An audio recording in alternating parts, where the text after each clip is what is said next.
आज oracle financial services के stock में जोरदार तेजी देखने को मिली और इसके सीधे तार जुड़े हुए हैं यूएस में लिस्टेड ऑरेकल कॉर्पोरेशन से।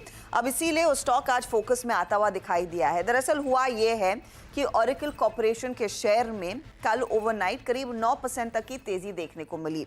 कई सारी चीजें हैं जो तेजी को और आग दे रही है ऑरेकल कॉर्पोरेशन के लिए। इन्होंने वैसे दो बड़े करार किए हैं और दोनों ही करार क्लाउड इंफ्रास्ट्रक्चर और साथ ही साथ एआई सेक्टर में आते हुए दिखाई दिए हैं। ओपन एआई और साथ ही साथ गूगल क्लाउड के साथ ये दो नए कॉन्ट्रैक्ट्स क्लियरली साइन होते हुए दिखाई दिए हैं, इसीलिए ये स्टॉक तेजी में रहा है।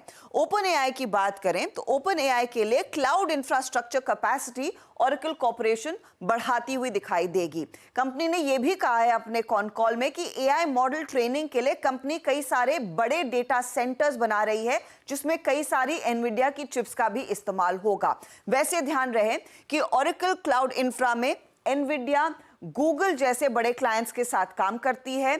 यही नहीं, इलॉन मस्क की जो कंपनी है XAI, वो भी कंपनी की एक बड़ी क्लाइंट में शामिल है। तो ये वो clearly open AI, chat GPT वाले प्लेटफॉर्म पर जो कंपनी काम कर रही है उसका उल्लेख हुआ।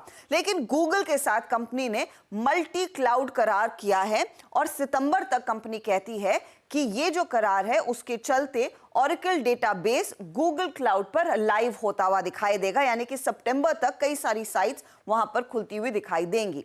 अब सवाल यह है कि यहां से किस तरह का फायदा आएगा। कंपनी ने क्लियरली कहा है कि रेवेन्यू ग्रोथ अगर आएगी वो प्राइमरीली डेटा सेंटर्स, क्लाउड और एआई से आती हुई दिखाई देगी। यहां पर आपने तार जोड़ना है OFSS का। OFSS इसीलिए फोकस में आ रहा है आज क्योंकि OFSS का 50% जो आय है वो ऑरेकल कॉर्पोरेशन और उसकी सब्सिडरी से आता है। ऐसी स्थिति में अनुमान यही लगाए जा रहे हैं कि ये जो बड़े एआई और क्लाउड इंफ्रास्ट्रक्चर वाले करार ऑरेकल कॉर्पोरेशन कर रही है उसका कुछ ना कुछ ट्रिकल डाउन इफेक्ट OFSS में भी आता दिखाई दे सकता है। इसीलिए आज ये स्टॉक सुबह से ही तेजी में है।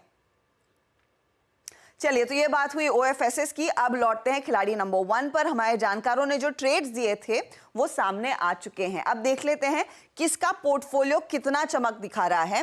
कपिल शाह ने एक जगह खाली रखी है। हनीवेल ऑटोमेशन यहां पर इन्होंने जोड़ा। 64,000 का टारगेट है, स्टॉप लॉस 54,000 के आसपास इनका है। साथ ही साथ अगर आप देखिए तो रिटर्न इसमें करीब 0.59% का बनता दिखाई दे रहा है।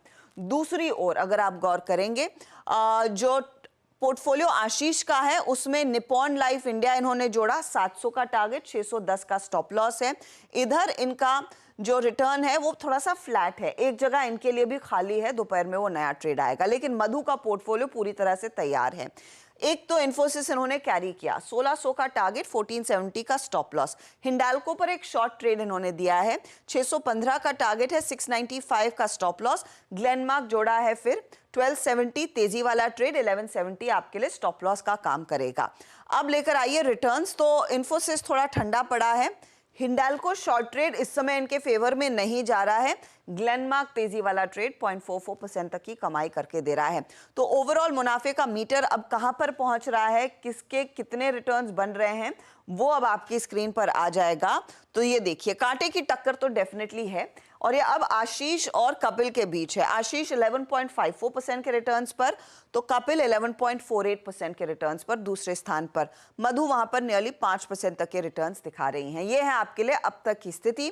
आगे कोई भी बदलाव अगर हमारे जानकारों की तरफ से आएगा तो उसका अपडेट हम आपके लिए शेयर जरूर करेंगे मिड कैप मंत्र में 1 बजे के आसपास, और वो डिटेल्स ऑफ कोर्स हमारे सोशल मीडिया हैंडल्स पर भी शेयर किए जाएंगे। Good luck to all 3 of you. चलिए, वक्त हो रहा है इसी के साथ एक ब्रेक का, लेकिन ब्रेक में जाते जाते मैं आपको याद दिला दूं कि अगर आपको कमोडिटी मार्केट में इंटरेस्ट है तो अगला कार्यक्रम कमोडिटी पर ही है, लेकिन आपके लिए एक और स्पेशल विंडो है कमोडिटी गुरुकुल में भाग लेने की। ध्यान रखिएगा, 22 जून को दरअसल ये एक लाइव वेबिनार CNBC आवाज के मंच पर आपको दिखाई देगा। आप इसके लिए रजिस्टर जरूर करें क्योंकि इस वेबिनार में आपको इंडस्ट्री के लीडर्स और मनीषा गुप्ता कमोडिटी मार्केट से जुड़ी हर बारीकियां सिखाने वाली हैं।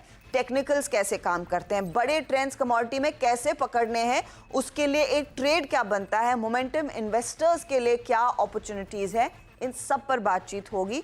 आप अपने कमोडिटी ट्रेडिंग स्किल्स अपग्रेड कर सकते हैं नए सीख सकते हैं। फटाफट रजिस्टर कीजिए अगर आपने अब तक रजिस्टर नहीं किया है।